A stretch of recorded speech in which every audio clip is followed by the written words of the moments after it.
Okay, remember that they're changing my voice? I'm not gay. So, people have made it very hard for me to look up things and to get sound and logical results. Scientists are so corrupt these days, I'd go as far as to say that there's never been a point in human history where scientists were less trustworthy. They are so corrupt these days. So corrupt. The government is so corrupt. And so when we look at this thing and we consider the scientific method, we have to consider the sources. We can't just say, hey, this says this, so therefore this, and this, and build on it. So we have to start off with, we do not trust scientists, and we do not trust publications. So I want you to say what I just said with me. 1, 2, 3, we do not trust scientists, and we do not trust publications. Because to proceed without that in mind is to not be scientific. So when we look at the picture on the screen, we see that the earliest evidence of the cornucopia, is said to start right next to Africa.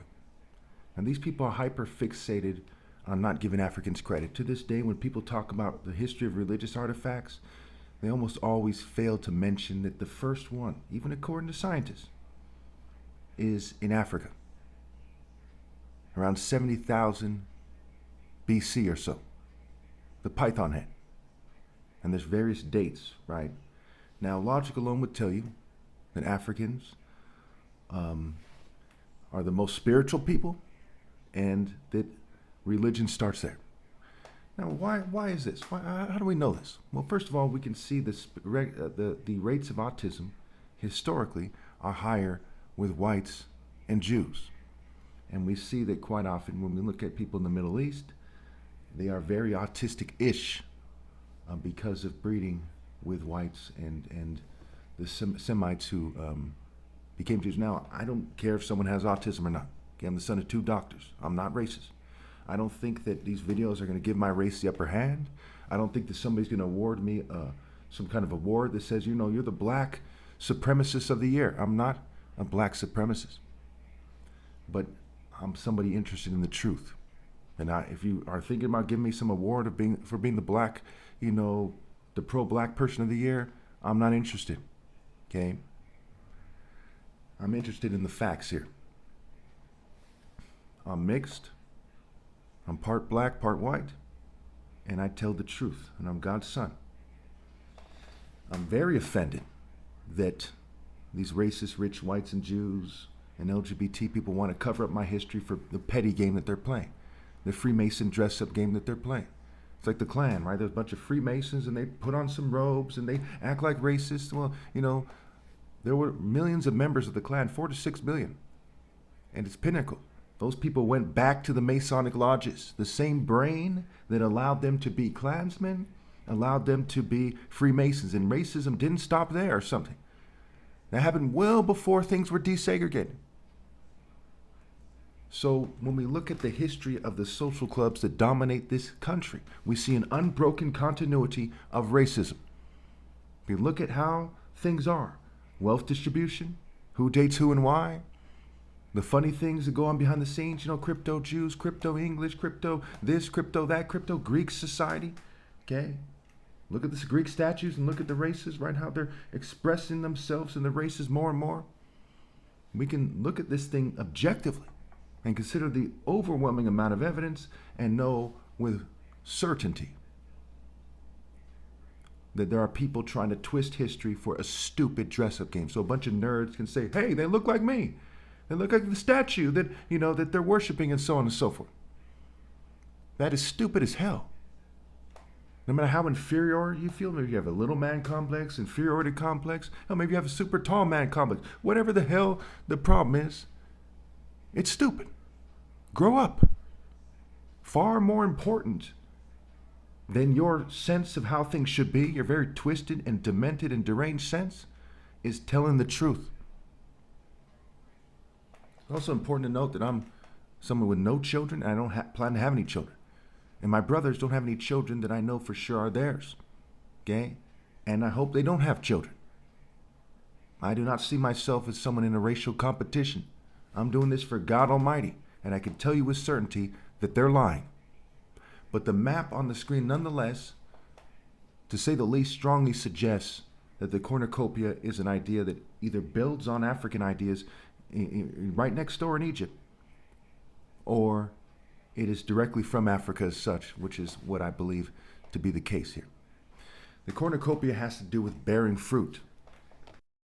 Okay, so I'm going to keep this short here. The cornucopia is said to be a horn of plenty. Do I know exactly how it's used in every culture throughout history? No, no one does. Well, we can look at it the same way we look at, say Christianity.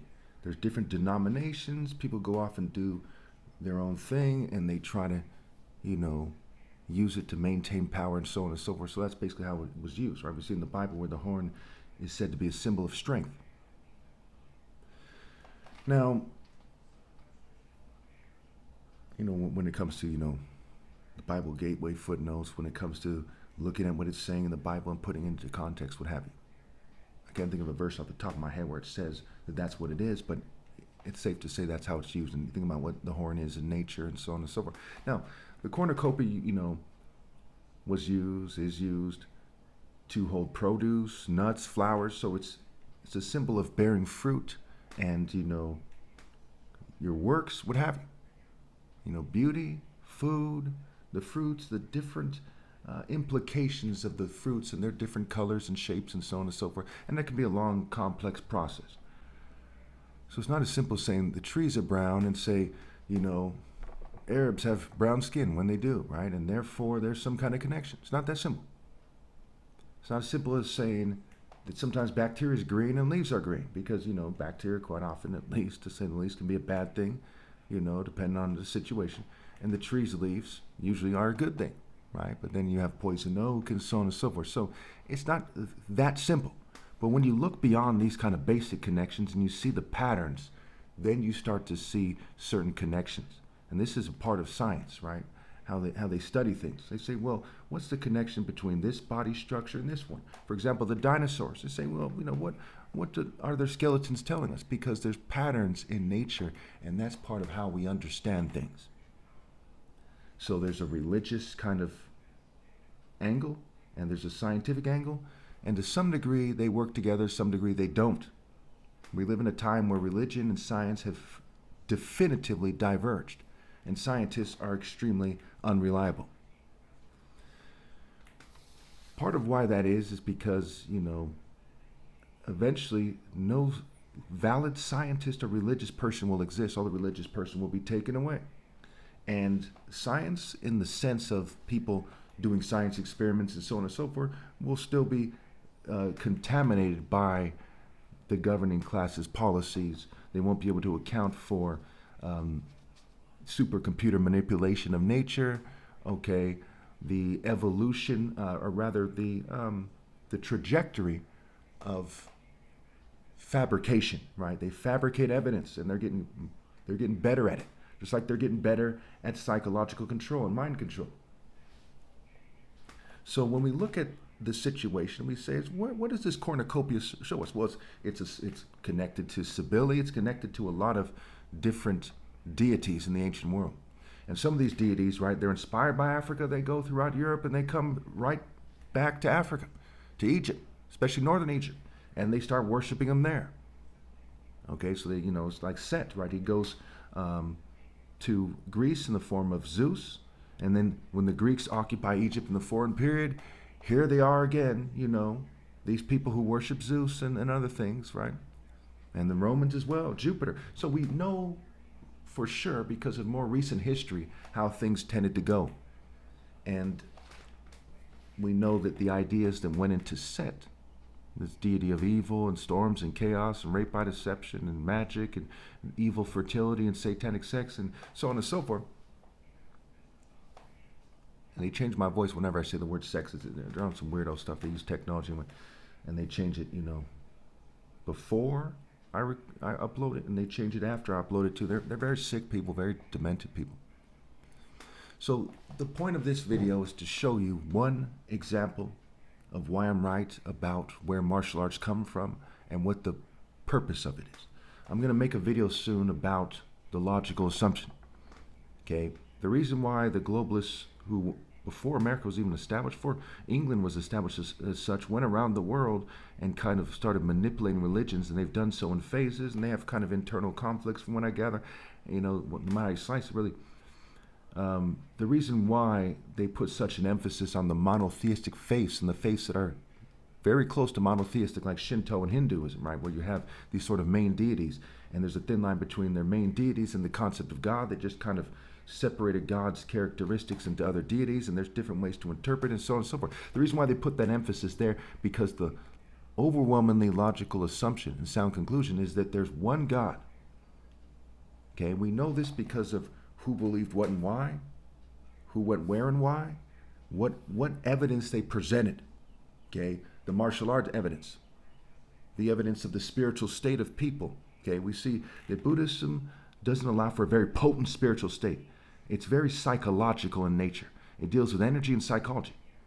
Where monotheism, we see a certain spiritual intensity that goes beyond Buddhism, and it goes beyond polytheism, right? It's like focusing your spiritual power to one point versus a bunch of different points, but it's more specific than that. Okay, it's drawing on spiritual power really from one point versus drawing on lesser power from different points.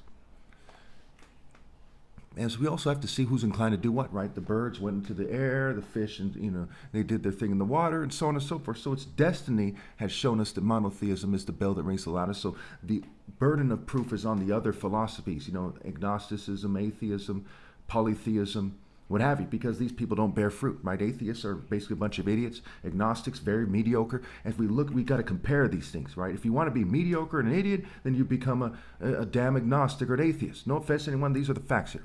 Okay, if you want to go beyond with spiritual intensity, and I'll have a bunch of LGBT people sabotaging people to try to make you look good, then you go toward the pinnacle of monotheism to the best of your ability, which requires being heterosexual. These are the facts here.